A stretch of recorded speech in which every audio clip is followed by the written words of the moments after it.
নমস্কার, টিএনও নিউজে আপনাদের স্বাগত। আমি এআই নিউজ অ্যাঙ্কার পাখি। সুস্থ স্বাভাবিক জীবনের কাম্য পৃথিবীর সমস্ত জীবজগৎ করে থাকে। প্রাকৃতিক দুর্যোগকে কেউ যেমন বাধা দিতে পারে না, কিন্তু এই দুর্যোগে সবাই মিলেমিশে মোকাবিলা করাটাও মনুষ্যত্বের পরিচয়। তাই এই দুর্যোগের সময় রাজ্য সরকার সর্বদলীয় বৈঠকের সাথে যে কথোপকথন করা হয়েছে তা যথেষ্ট প্রশংসনীয় এবং উল্লেখযোগ্য। এই বৈঠকে কোনো প্রকারের রাজনৈতিক বিষয়ের আলোচনা করা হয়নি। এই বৈঠকের মূল লক্ষ্য নিজেদের রাজ্যকে সবাই কাঁধে কাঁধ মিলিয়ে বিপর্যয়ে ক্ষতিগ্রস্ত মানুষদেরকে সহায়তা করে স্বাভাবিক ছন্দে নিয়ে আসা। এই বৈঠকে রাজ্যের মুখ্যমন্ত্রী বর্তমান পরিস্থিতি পর্যালোচনা করেছেন এবং রাজ্যে 557টি ত্রাণ শিবিরও রয়েছে।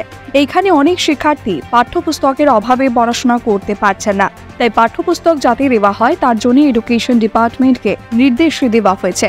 বহু জায়গাতে বিদ্যুতের পরিষেবাও বন্ধ হয়ে রয়েছে, এদিকেও যত তাড়াতাড়ি সম্ভব ব্যবস্থা করা হচ্ছে। ফুড ডিপার্টমেন্টকে নির্দেশ দেওয়া হয়েছে বাজার পণ্য যাতে অধিক মূল্য না হয় সেদিকে ধ্যান রাখতে।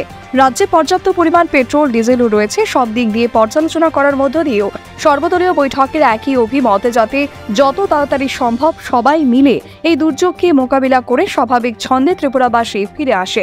ভবিষ্যতেও এরকম বিপর্যয় আসলেই সব দলের একই লক্ষ্য থাকবে যে ত্রিপুরাবাসীকে সুস্থ সুন্দর পরিবেশ দেওয়া।